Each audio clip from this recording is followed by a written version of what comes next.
Each episode of the Blind Alchemy Podcast is designed to be helpful. Expect comedy. Do not expect consistency or sense to be made. I am Podbot. I was inspired by the Lion Good podcast. Listen to that show.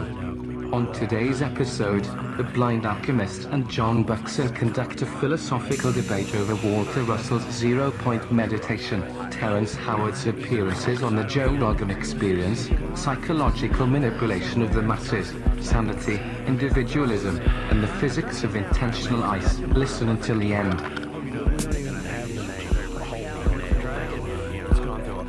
Quite a few changes. I apologize. We are completely unprofessional podcast by a long title. I'm not sure. Blind Alchemist is the name of the podcast. I am the Blind Alchemist. I'm coming at you live.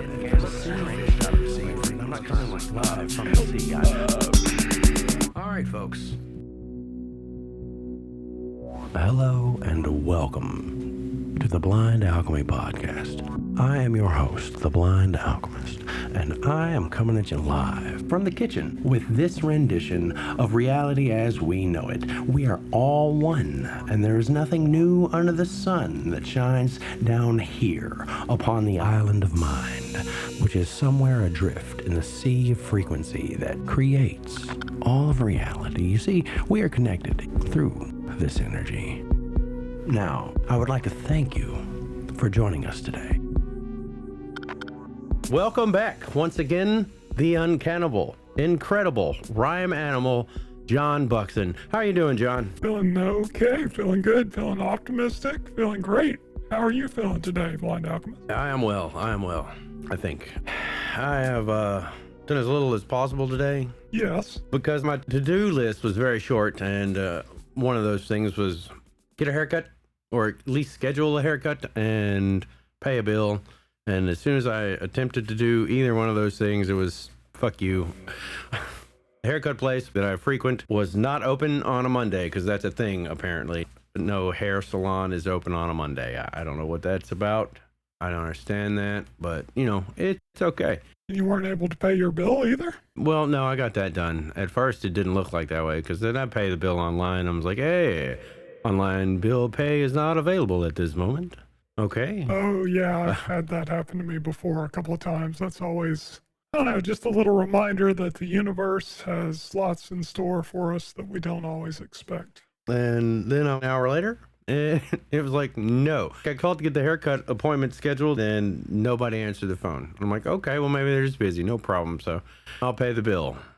Nope, no online bill pay. So like an hour later, I call back. Someone answers at the hair salon, and they're like, yeah, we're not open today. I'm like, how are you answering the phone? You're not open. But I guess they had to come in and do whatever they do. I don't know. I don't know how anything works anymore, because I've gotten old and everything's weird. A lot of businesses use their owner's cell phone, so you never really know if I call that lady direct. Right, you might have got her on her cell phone or something like that. I'm surprised she wouldn't want to make an appointment. Right. She's like, well, I don't have anybody's appointment book, so I don't know who can get to you. I was like, well, that's fine. I'll call back tomorrow. No problem. Maybe they're the owner and they're not, maybe they just rent the booths in the salon too. I think that's how that one works there. Yeah, a lot of salons work that way, where they're independent contractors and the person that's the owner may not actually do the saloning. What else be going on with you? Well, not really a whole lot. I had a little vacation from the ill 9 to 5 or the 2:30 to 12:30, whichever shift you work in the world. We all work a shift. Little celebration? Yeah. Before that, we had a loss in the family. We had a death in the family, and there was a whole big to-do over that, because, death always brings everyone together, even though it probably shouldn't sometimes. Yeah, I'm sorry to hear that. I had to recently go to a funeral myself this week. There's a lot of drama in a family, especially at funeral times. But I'm sure mine is not the only one. It's not the exception of the rule, I imagine. Yeah, that's for sure. So, otherwise, we are well here on the alchemy front. The seas of frequency they got rough and rocky for a minute, but, they settle down as they tend to do. Ebb and flow of time and whatever's. Tides. What have you. So we're going to attempt to wrap up some Walter Russell information today. And due to all of that stuff that I had going on, I did not get to dive deeper into my research. But I will attempt to sum it up, because that's what I do here. Sum up, trim the fat, bring things in its simplest form. Were you able to do any more looking into the Universal One or any of the Walter Russell texts? I went through that, and I went through The Secret of Light. And to sum this up, Walter Russell's trick was God is light. And since we are part of that light, we are part of God. So kind of very... Universalist, Unitarian. Yeah, universal one.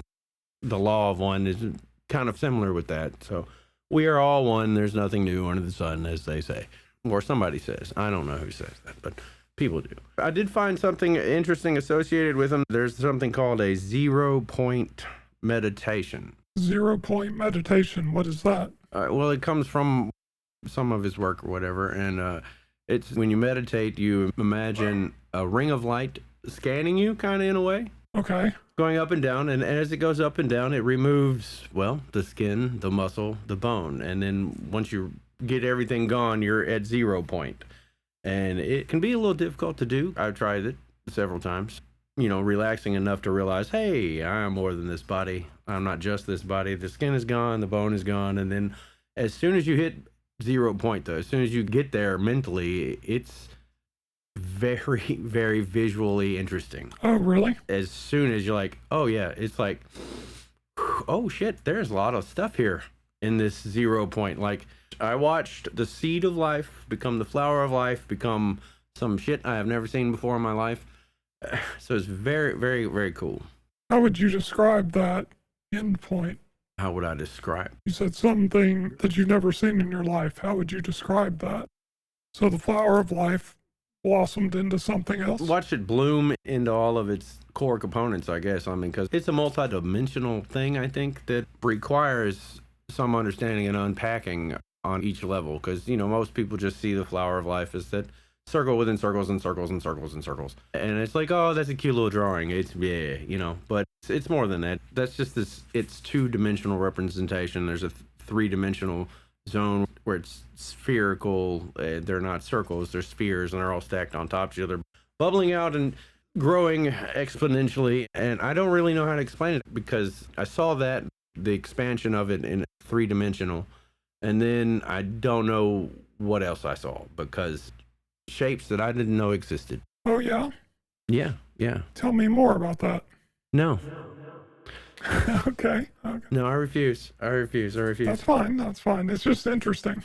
It sounds a bit like self-hypnosis. I've done self-hypnosis before, where in order to get yourself into a trance state, you experiment with focusing on a part of the body and then imagining some specific sensation in that part of the body. For example, as you breathe in, you may focus on the incoming breath and imagine that it is cool, and then imagine the outgoing breath as warm.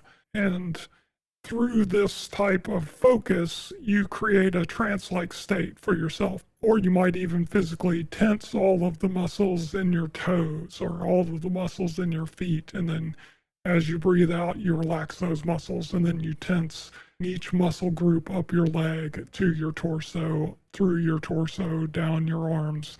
These are ways that you can induce a form of self-hypnosis or hypnotic trance. And it's very similar to some of the meditation experiences that I experienced when I was doing the yogic breathing type meditation in my youth.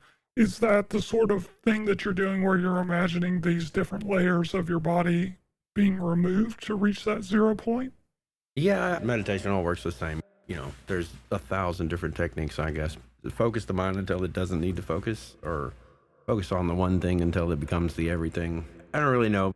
It's really hard to maintain, because you're in your body, and until you're relaxed enough to not feel it being there, you won't achieve 0 point, I guess, is the trip. And it's kind of hard to get there. Yeah, that seems almost the opposite of some other meditational practices, where you are focusing on your body feeling to make your mind stop.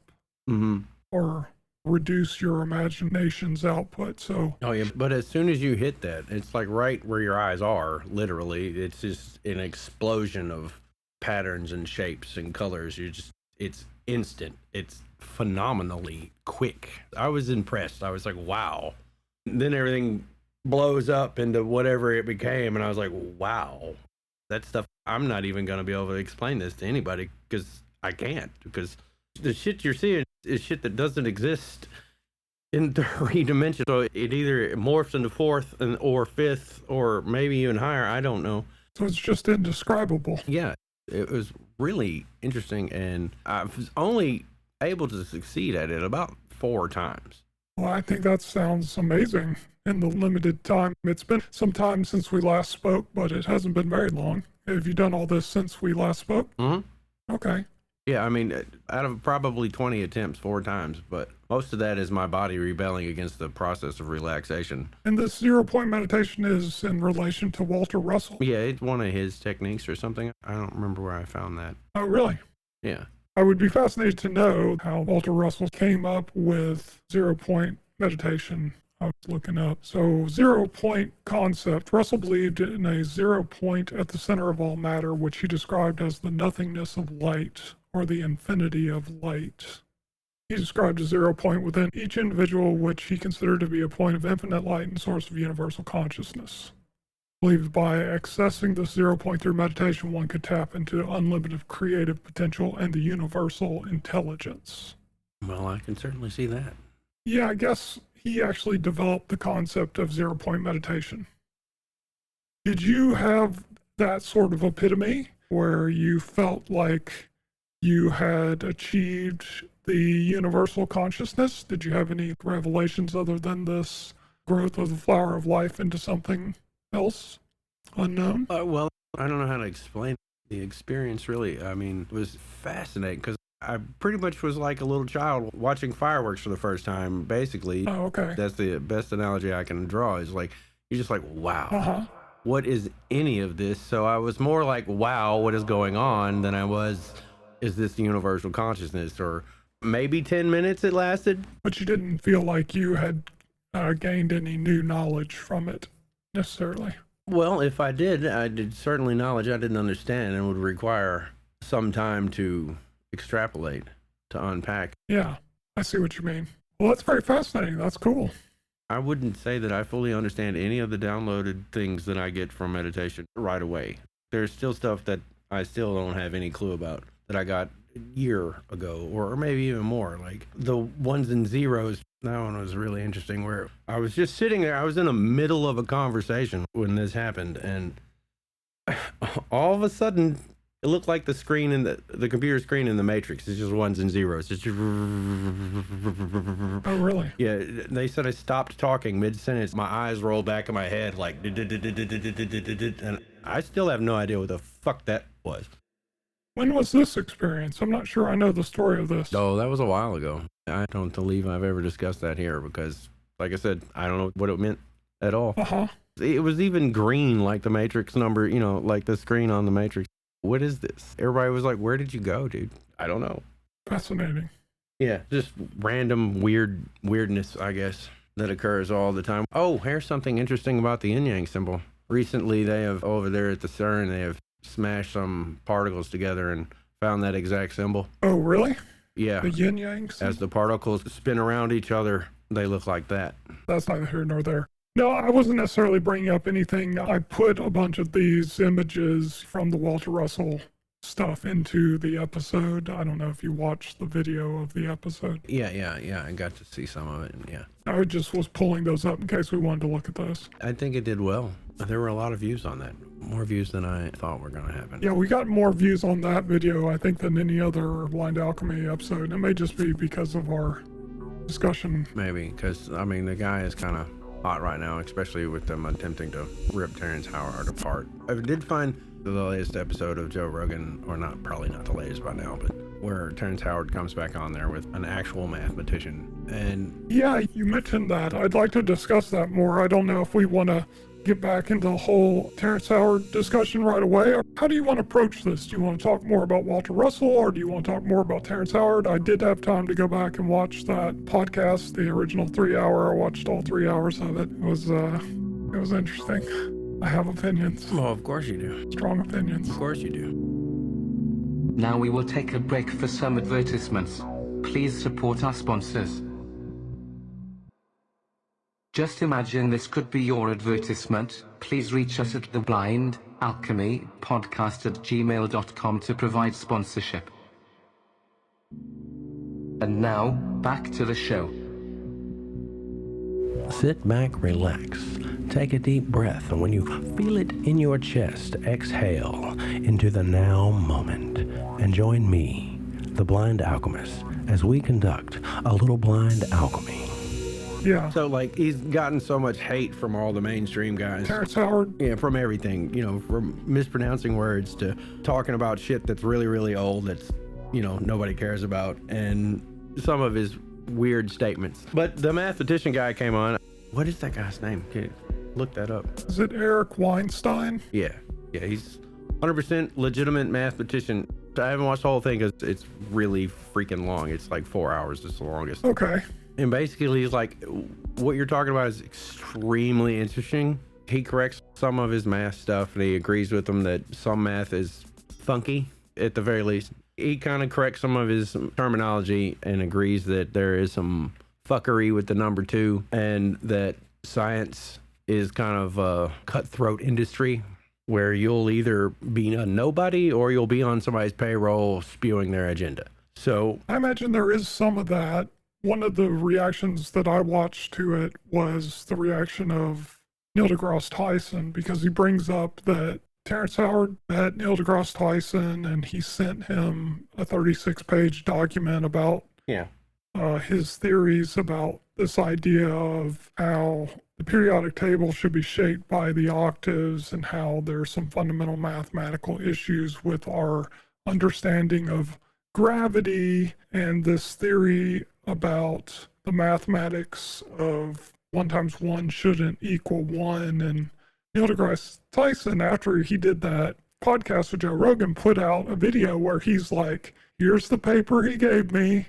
I put all my responses in red, and he like shows them on the screen, and then he goes through and reads several of his responses, because TerrenceHoward was like, he basically just totally discredited my thing, and he didn't seem like he even read it or gave it credence or thought. And Neil deGrasse Tyson goes through all these points where he says, what I did is I tried to approach this like I would do a peer review on any of my peers' scientific papers, and I addressed each of these points, and where the logic is fallible, it's important in a scientific peer review to tell your peer that they have flaws in their logic, or if there's some concept that they are basing a lot of the other ideas in the paper on, and you see that there's a problem with that concept, to point it out and, explain that to them.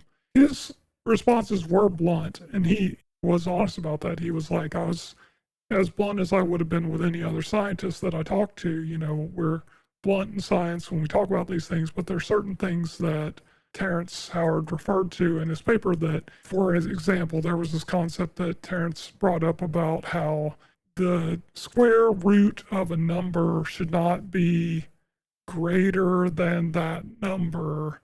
And, Neil deGrasse Tyson brings up a very simple example that refutes that point. It's very simple. The square root of 0.64 is 0.8, which is greater than 0.64.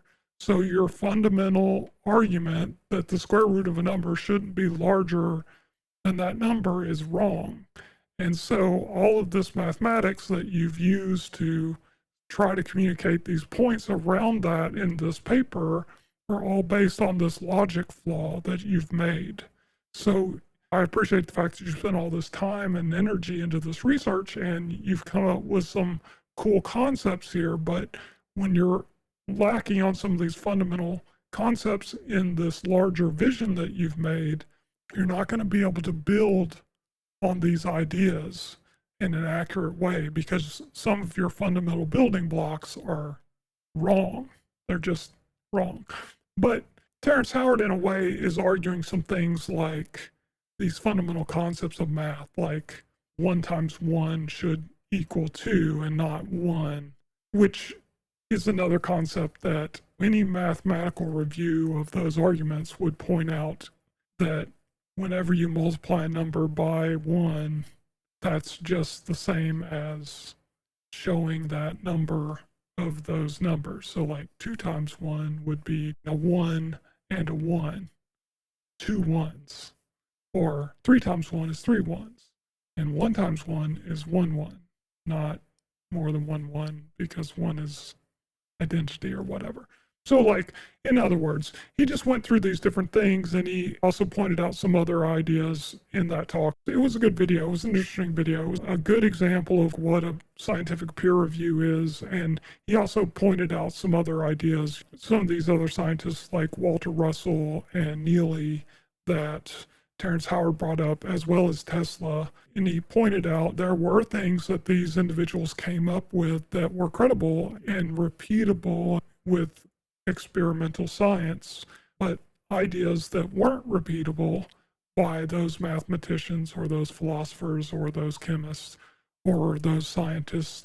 Just like other scientists, Newton and Einstein had ideas that weren't testable, and those ideas got thrown out. But the ideas that were testable or repeatable are lauded, and that's why we still know who Tesla is today, because he did come up with certain ideas that were really good. And less people know about Walter Russell because less of his ideas were provable through repeatable scientific experiments, which I think is a point that you brought up when we were discussing this before. You were saying, well, what if they're right? They do present some completely different concepts than what we've seen in modern science. Right. We may not be able to prove it yet, but that's what I find the most interesting about the possibility of a paradigm shift, if you would. If mankind breaks this, learns something new that upends the apple cart to prove that everything was based on a flawed theory to begin with, then that changes everything. Everything. Yes, and I agree that right. And like a point that Eric Weinstein makes in that episode is the chances of you changing math is not likely. You'll never change math, but you're gonna change engineering for fuck sure. With this concept with some of this information. Okay. Yeah, I'd be interested in hearing that. Do you want to watch some of that and respond to it? Or no, I don't think it's wholly necessary because I think I've only watched half of it, and a lot of it is like Weinstein going, hey guys, look, I'm trying to help here. I'm trying to make sure that I understand what you're saying enough to tell you you're right or wrong. Yeah.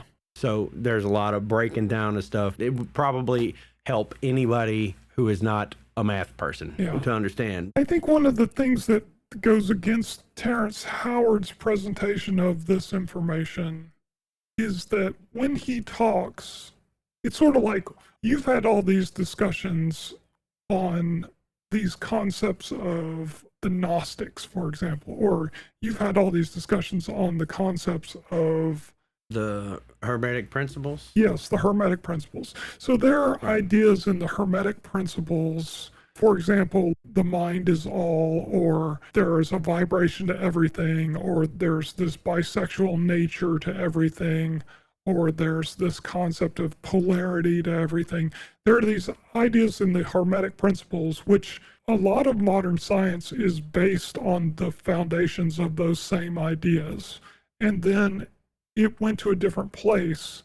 But if you're not currently reading documents about hermetics, you would never have that in your standard educational model, right? Oh God, no. That's most likely intentional because they don't want smart people. I disagree with that. That's not the purpose of education. I disagree with that. First of all, that is not the purpose of education in any way, form, or fashion. You have to be just smart enough to do as you're fucking told without much supervision, because they're gonna be fucking off somewhere else. Wait, who's gonna be fucking off? Who's the they in this concept? Your superiors, your betters, because that's how they view themselves.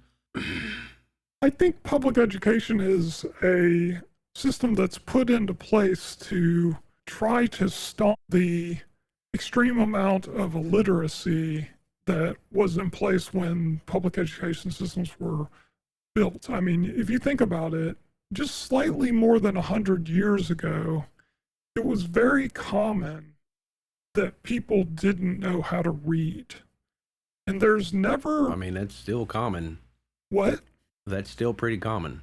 It's much less common now than it was 150 years ago, though. I have some friends who are teachers, and they're like, you'd be surprised. Well, I'm not saying... You'd be surprised how people can't write, read, even do basic fucking math. And we're talking about high school. Yes, I think there is a new emerging trend of offloading those tasks to other skill sets. Like if I can use the computer to watch a video on how to do this, then I don't necessarily need to know how to read it, or if I can listen to it. Yeah, I think that is changing. I think there is a fundamental thing that's changing in the mindset of the modern American with the event of the internet and the easy access to information. Well, you got to look at it this way. Schools don't get money unless you pass. And you're going to pass whether you can pass or not. There was some of that was put into place by the horrible No Child Left Behind program that George Bush put into place, which changed the markers of success in education to standardized testing models in a way that I think was a disservice to our public education system.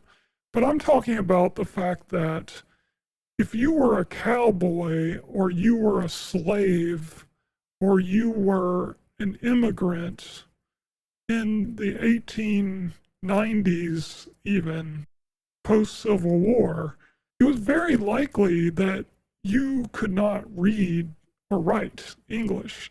I don't know any statistics on it, but maybe my thoughts are all based on silly things like movies or whatever. But it seems to me before there was a decent public education system, illiteracy was very common. You know, sometimes you talk about the they who are empowered, who want people to be ignorant. I think that those situations did exist in ancient times when there were kings and serfs and things like that. And yes, I do believe that those trends still exist in our modern world, but not at all to the same extent that they did before. And certainly there are degrees of education which use a specific jargon which is aimed at keeping the ignorant ignorant. For example, law. There's no reason other than the fact that jurisprudence depends on the ignorance of the people who will hire the lawyers. All of law is written in this language that is specifically it's specifically worded in a very specific way so that it can be used in a very specific way. But all fields are like that. Medicine is like that. They use Latin to discuss all these parts of the body. All fields of advanced education are like that. But I don't believe that that is necessarily a principle that's put in place to keep people ignorant. I think that it's more about specificity of the thing that you're trying to communicate. For example, we have discussions about your job. We don't really do on the podcast very much, but there's a specific jargon that's involved in your job that I don't necessarily know. Mm-hmm. So I have to ask you questions about it. And I don't believe that the company you work for is trying to keep me ignorant because I'm not aware of the terms of the machines that you use, for example. They are. You think they're trying to keep me ignorant? Yeah, you don't need to know. That's industrial espionage. You can't be fucking in here knowing our jargon. I mean, but I don't think there's like a cabal of people that's trying to keep that knowledge from me. We veered way off the topic. As usual. So the point I'm trying to make is when TerrenceHoward talks about these things, he uses these esoteric terms. The things you're saying make sense in a naive way. In a naive way, yes, that system existed once, doesn't it? It's like saying MK Ultra isn't, or mind control isn't used daily. That's a thing that we did, but we don't do that no more. So that's a falsity. We do it every day. Tell me more about this. Where is mind control used? What do you mean? Now we will take a break for some advertisements. Please support our sponsors. Just imagine this could be your advertisement. Please reach us at TheBlindAlchemyPodcast@gmail.com to provide sponsorship. And now, back to the show. It's everywhere, man. It's everywhere. It's the psychology of advertisement. Oh, okay. The psychology of everything. It's all mind control. It's all psychology. Well, mind control sounds especially Sinister, right? Because it is, dude. I mean, Yes, I don't disagree with you. For example, people that smoke cigarettes, they were brainwashed into taking an addictive substance, which immediately fucking becomes a part of their biological system that they require. And that more than likely was some sort of advertising that got to fucking Joe Camel, man. their generation or the generation before them. Joe Camel. Yeah, exactly. Joe Campbell was cool. Yeah, he was. Or the Marlboro Man was cool. That sort of thing is real. So I'm not disagreeing. It's just the term mind control makes it sound, you call it naive. I call it Mental influence? a lack of foresight and disorganization. It's a greed response. No, because the foresight on it it's a long view. See, I don't believe humans have that capability. I'm not just trying to be argumentative. I mean, Well, not necessarily humanity in control of things. okay, well, that's a whole other discussion then. Yeah. I mean, it's not necessarily a human thing in control of anything. We're baited every day. Everything is an emotional reaction to everything because we were not in any way, form, or fashion taught how to handle our emotions and deal with and process them and even name them if you can name them. There's a quote I stumbled across somewhere. You weren't intelligent if you could not adequately describe your emotions. And I thought, well, that is fucking ignorant because there's only 4 fucking emotions. There are varying degrees of each one of those 4 emotions, but it's just like a volume knob, It's a little bit, a lot. There's just 4 things. You don't need 1,000 words to describe 4 things. You're either mad, sad, glad, or scared. And those are your 4 fucking base emotions. Mad, glad, sad, or scared. What about love? Glad. Love is a form of glad? Yeah. But sometimes love hurts. Yeah, well, scared. But what about, You can even break it down even further that there's only love and fear. well, okay, I guess concept of 4 different basic emotions. So there's only 4 emotions. I mean, you can pull up a feelings wheel and look at all of those. Not even all of those are emotions. You may be right about that. There's this spectrum, there are those prime directives. I think that's all wrapped up in survivalism, right? Like our emotions are there to help us survive in a hostile world. And if we're afraid of things that can hurt us, that's a survival mechanism. If we have a positive response to our mother's milk by some form of oxytocin or dopamine response, then we know to eat and she knows to feed us. And, maybe it is all that simple. I think that laughter is something different than glad, though. Don't you? Laughter is not really an emotion. It's a response. But there's an emotion I'm feeling when I'm laughing. Yeah. And that's not the feeling of glad necessarily. Yeah, I would say it's some form of glad. Well, are you saying glad includes happiness and joy? Yeah. And what about when you laugh and you got the giggles and it's not necessarily, because sometimes people laugh when they're sad or they laugh when I think that we experience more than 4 emotions, but I get the point that you're trying to make, which is these different influences that we have manipulate our emotions. Mm-hmm. So if we want to get back to the Walter Russell thing, the point I was trying to make about all that was just when Terrence talks about these things, he uses this kind of esoteric language that he refers to these different hermetic principles and stuff, which are sort of left out of our modern education. So when people hear him say things like the angle of incidence, the octave of the vibration of the element, that all sounds like gobbledygook to someone who doesn't have that education, because none of those words make sense together.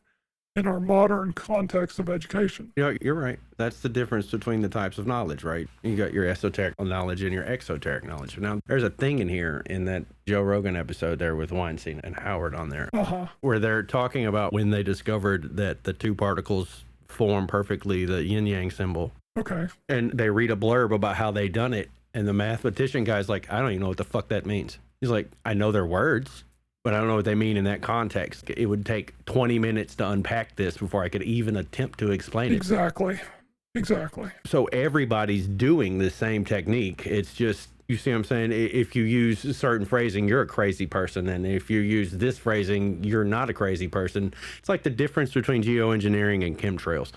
You're crazy if you're talking about chemtrails, but if you're talking about geoengineering, that's a thing that everybody's on board with, even though chemtrails are a step in the process of geoengineering. What's the theory about chemtrails again? That people are purposefully releasing chemicals out of planes in order to change the weather patterns of the earth? Yes. And that is the entire purpose of geoengineering, by the way. Yeah, I don't agree that those theories about chemtrails are necessarily real, because I've seen things about how airplanes have to dump fuel to lose weight, and the exhaust of airplanes causes a natural reaction with the molecules in the air. And there's a difference between condensation and a chemtrail. You can see the difference if you know what you're looking for. Right. I don't know. I don't want to necessarily argue with you about chemtrails, but I think it's all based on the paradigm. It may be just another attempt to keep us divided and fighting amongst ourselves while the behind the curtains entities do whatever they fucking do. Or it might just be trolls trolling because trolling is fun, because their lives are boring or whatever. But if you're a troll, stop it. Just stop being a piece of shit human being. Go outside, get out of your mother's basement, stop fucking being useless. And it could also be people that have mental instabilities, or it could be people that just have strong theories about things. I think at this point in time, if you can find someone who doesn't have a mental instability, then there's something wrong with that person, I think. Yeah. Because you cannot be sane in an insane world. You cannot do that. I don't think you can. It's hard to be sane if you even try to approach the world from the perspective that there is such a thing as true sanity or truth or objective reality. You know, if you want to know my honest reaction to that entire episode of Joe Rogan with TerrenceHoward talking about his things, I'm interested to know what you think about this. It brought out this great sense of compassion from me. I felt this great compassion for TerrenceHoward in that I kind of felt sad for him in a way, because I kind of think, I don't know this because I don't really know his background or whatever, but I got the impression that maybe he has some stuff going on in his mental sphere that has put him in a place where he has these sort of grandiose concepts. I almost wonder if he suffers maybe from some schizophrenic experiences or things like that, just because some of the ways he described things, like memories of being born or memories that he had before he was born when he didn't even have a brain yet, which are experiences that I don't know if that's possible. Maybe you can be conscious. Of course, you know, you have to believe in the concept of having consciousness external from your human body, which I do know a couple people who have really early memories, and yeah, one of which was he was actually remembered being in the womb. He said he didn't like it because there was a lot of water.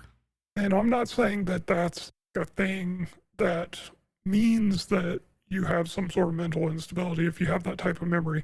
Well, that is what you just said. No. Yeah. I said that was an example of the type of thing that he said. Other examples of the type of thing that he said was, I had this experience where I knew everything in the world, and I knew all of the answers to the ultimate question of finding the universal thing that ties all of reality. I've had a few moments like that myself. I had this dream. It was pretty much that. I found this thing and I was like, holy shit, this is so profound, and I have to remember this. Yeah. Because it was so illuminating, right? Sure. And then all I can remember is finding it. I don't remember what it said. I knew at the time, for that fleeting moment of waking, I knew exactly what it was, but it's gone. And I just remember stumbling across it. Sure. I have those all the time, especially during meditation. Wow, that's really deep and profound. And then when you get back to reality, you're like, oh, what the hell did I just learn? What was that? That was very important, and I needed that. This is why I came in here, to find that piece of information, and now I can't remember it now that I've come out the door, you know? Right. So, is that a eureka moment that you're talking about? I am totally not gonna attempt to debunk any mystic intuition, if you will, for anybody, because I know how that shit works. I know the knowing of things that you should not know somehow and damn near instantaneously. Like, wow, how did I know that? I have no knowledge of this subject matter whatsoever, but I am 100% correct. I understand that. So I'm not gonna attempt to debunk that. I'm not gonna call you crazy for that, because I get it.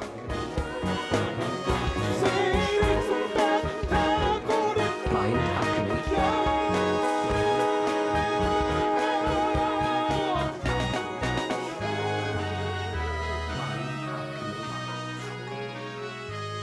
Right. Okay. Well, I'm not necessarily saying anybody's crazy. I'm just saying I got the sense that he had this experience which gave him this sort of delusion of grandeur, if you will, where he felt like he knew all of the answers to the universe, and all he has to do is open up his mind and he can reach into there, and then he has the keys to the answer of the universe. And who am I to say that he does or doesn't? Maybe he does. Well, you don't. My point is that he was having difficulty trying to communicate the things that he was trying to communicate. Because these are hard things to communicate. Okay, you've got to thread a narrow line. That was one of the things Weinstein said to him was, your terminology is wrong, so we got to clarify some of your terminology. Right.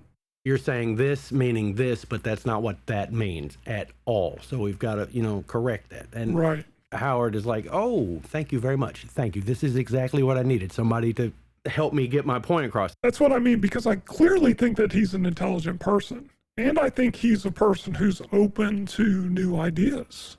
He's a curious person. He's a very creative person. See, that's what I like about him. Yeah.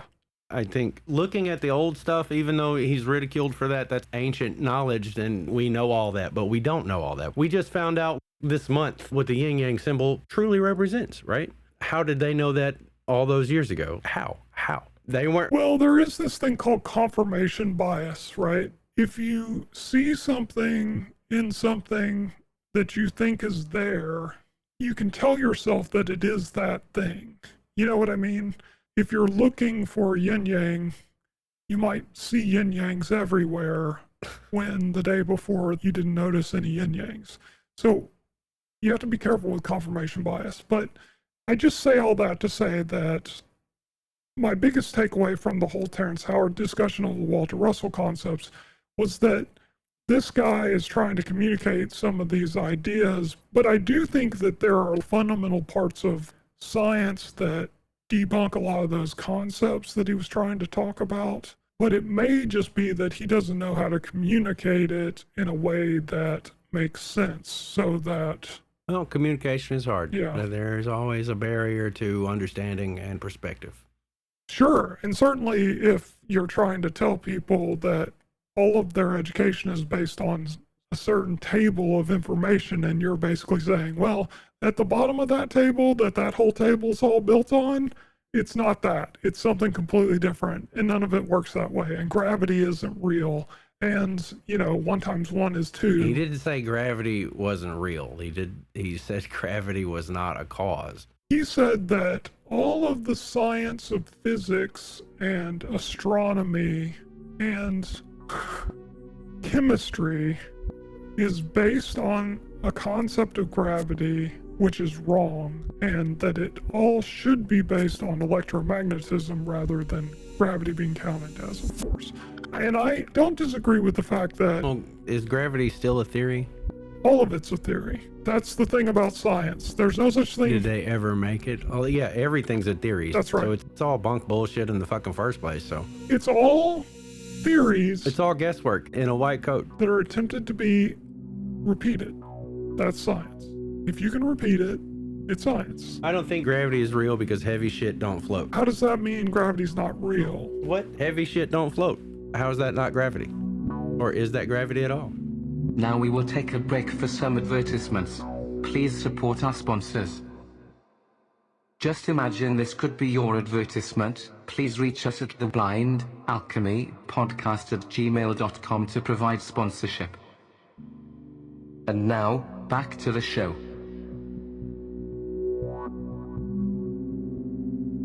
Well, so you have to have an understanding of the acceleration of the rotation of the Earth and how that affects everything on the Earth. First of all, if you're talking about things in the Earth's atmosphere, because the concept of gravity is relative. It's relative to the mass of all of the things and the Well, everything is relative.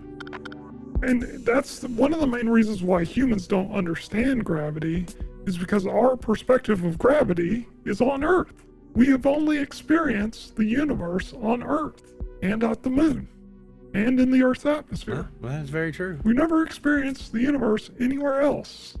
We sent probes out and they have little instruments on them and we get information back and we read those things and we try to interpret them from the perspective of all of our knowledge, which comes from being on the Earth. So when it comes to discussions of anything outside of Earth, we know next to nothing. And that's to be expected, right? Yeah. It's just like the people that thought that the solar system revolved around the Earth before we realized that the solar system revolved around the sun. We didn't have any other perspective. I'm not going to argue that point. Yeah. I mean, I don't think the Earth at the center of the solar system was ever about the solar system, but that's just my personal slant on it. No, what it was about was the tunnel vision of people with ego thinking that they were the center of the universe, which humans have always done. No, because it's a very, the Earth didn't mean the Earth. The moon doesn't mean the moon. The planets don't mean the planets. What do you mean? In a literal physical sense in that model, because it's an old esoteric thing about the levels of solidification into physical form, I guess, if you would. It was never about the actual planet and the stars, you know. Are you talking about pre-Copernican astronomy? What are you talking about? Why you gotta put a fucking label on everything? See, that's another problem. Everything's gotta have a fucking label. Copernicus was just the guy that had the theory that... Yeah, I know. Yeah. I know. The Earth in the center is the physical body, right? And the moon on the outside of that is like an etheric body. The next one is another form of the body, and then on out into infinitum, which is the mind of God itself. It never meant the Earth is at the center of the solar system. It never meant that. Oh, you're saying there was this concept of spiritualism that was tied up into astronomy. Yeah. There was a paradigm shift when our instruments of observation allowed us to begin to form more mathematical theories around these observations that we were making of astrological or stellar bodies. Is that what you're saying? Yeah. See why this is hard to do? Well, I mean, yeah. Thank you, JohnBuckson, for being here once again and joining me. I'm happy to be here. Maybe somebody out there who's listening gets some of this and would like to be like, hey, you guys are idiots, or you need a better host, or you need a better guest, or you need to make the dog stop barking all the time. Yeah, let us know. Send us an email. blindalchemypodcast@gmail.com. Dude, you know where to find us? We're everywhere now. Please hit us up on every social platform you can find. Thanks for joining me. Thanks for joining me, listener. And you guys have a good day.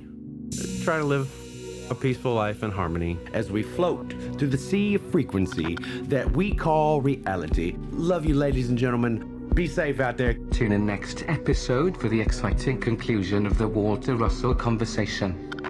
We would love to receive your feedback and your questions for advice. Please email us or send us a voicemail. Our address is TheBlindAlchemyPodcast@gmail.com. Find, like, review, subscribe, and contact us on Facebook and YouTube at The Blind Alchemy Podcast, all one word. Please subscribe to this podcast on your podcast player. We are available on iTunes, Spotify, SoundCloud, and anchor.fm/TheBlindAlchemyPodcast. Please tell all your friends, enemies, and any strangers to listen to our podcast. This will help us bring joy to everyone.